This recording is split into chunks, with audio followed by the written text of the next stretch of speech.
السلام علیکم ورحمۃ اللہ وبرکاتہ۔ معصیت اور گناہ کا بیان۔ سوال: معصیت کے کیا معنی ہیں؟ جواب: معصیت کے معنی نافرمانی کرنا، حکم نہ ماننا ہے۔ جس کام میں خدا تعالیٰ کے حکموں کی نافرمانی ہوتی ہو اسے معصیت اور گناہ کہتے ہیں۔ گناہ کرنا بہت بری بات ہے۔ خدا تعالیٰ کا غضب اور ناراضگی اور عذاب گناہ کی وجہ سے ہوتا ہے۔ گناہوں میں سب سے بڑا گناہ کفر اور شرک ہے۔ کافر اور مشرک ہمیشہ دوزخ میں رہیں گے۔ کافر اور مشرک کی صفات بھی کوئی نہیں کرے گا۔ قرآن مجید میں اللہ تعالیٰ نے فرمایا ہے کہ مشرک کو میں کبھی نہیں بخشوں گا۔ کفر اور شرک کا بیان۔ سوال: کفر اور شرک کسے کہتے ہیں؟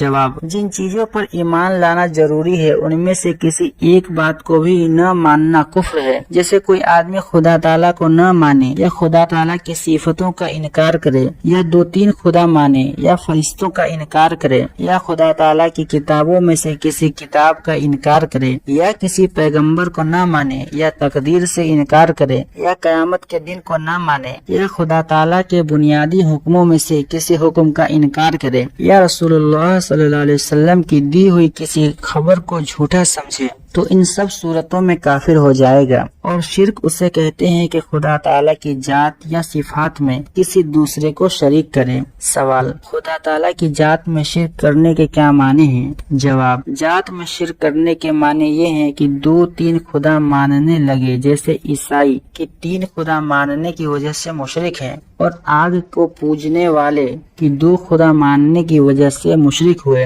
اور جیسے بت پرست کی بہت سے خدا مان کر مشرک ہوتے ہیں۔ سوال: صفتوں میں شرک کرنے کے کیا معنی ہیں؟ جواب: خدا کی صفت کی طرح کسی دوسرے کے لیے کوئی صفت ثابت کرنا شرک ہے، کیونکہ کسی مخلوق میں چاہے وہ فرشتہ ہو یا نبی، ولی ہو یا شہید، پیر ہو یا امام، خدا تعالیٰ کی صفتوں کی طرح صفت نہیں ہو سکتی۔ سوال: شرک فی صفات کی کتنی قسمیں ہیں؟ جواب: بہت سی قسمیں ہیں۔ یہاں پر ہم کچھ قسموں کا ذکر کیے دیتے ہیں۔ نمبر 1، شرک فی القدرت، یعنی خدا تعالیٰ کی طرح قدرت کی صفت کسی دوسرے کے لیے ثابت کرنا، جیسے یہ سمجھنا کہ فلاں پیغمبر یا نبی یا شہید وغیرہ پانی برسا سکتے ہیں یا مرادیں پوری کر سکتے ہیں یا مارنا جلانا ان کے قبضے میں ہے یا کسی کو نفع اور نقصان پہنچانے کی طاقت رکھتے ہیں۔ یہ ساری باتیں شرک ہے۔ نمبر 2، شرک فی العلم، یعنی خدا تعالیٰ کی طرح کسی دوسرے کے لیے علم کی صفت ثابت کرنا، جیسے یوں سمجھنا کہ خدا تعالیٰ کی طرح فلاں پیغمبر یا ولی وغیرہ غیب کا علم رکھتے تھے یا خدا کی طرح ذرے ذرے کا انہیں علم ہے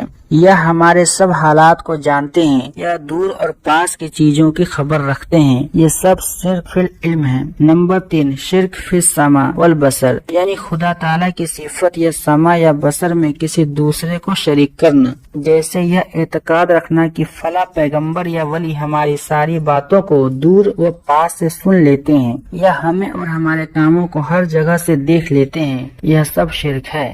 نمبر 4، شرک فی الحکم، یعنی خدا تعالیٰ کی طرح کسی اور کو حاکم سمجھنا اور اس کے حکم کو خدا کے حکم کی طرح ماننا، جیسے پیر صاحب نے حکم دیا کہ یہ وظیفہ عصر کی نماز سے پہلے پڑھا کرو تو اس حکم کی تعمیل اس طرح ضروری سمجھے کہ وظیفہ پورا کرنے کی وجہ سے عصر کا وقت مکروہ ہو جانے یا نماز قضا ہو جانے کی پرواہ نہ کرے، یہ بھی شرک ہے۔ نمبر 5، شرک فی العبادت، یعنی خدا تعالیٰ کی طرح کسی دوسرے کو عبادت کا مستحق سمجھنا، جیسے کسی قبر یا پیر کو سجدہ کرنا یا کسی کے لیے رکوع کرنا، یعنی جس طرح نماز میں رکوع کرتے ہیں، یا کسی پیر، پیغمبر، ولی یا امام کے نام کا روزہ رکھنا یا کسی کی نظر اور منت ماننی یا کسی قبر یا مرشد کے گھر کا خانہ کعبہ کی طرح طواف کرنا، یہ سب شرک فی العبادت ہے۔ سوال: ان باتوں کے علاوہ اور بھی کام شرک ہے یا نہیں؟ جواب: ہاں، بہت سے ایسے کام ہیں ان میں شرک کی ملاوٹ ہے۔ ان تمام کاموں سے پرہیز کرنا ضروری ہے۔ وہ کام یہ ہیں: نجومیوں سے غیب کی خبریں پوچھنا،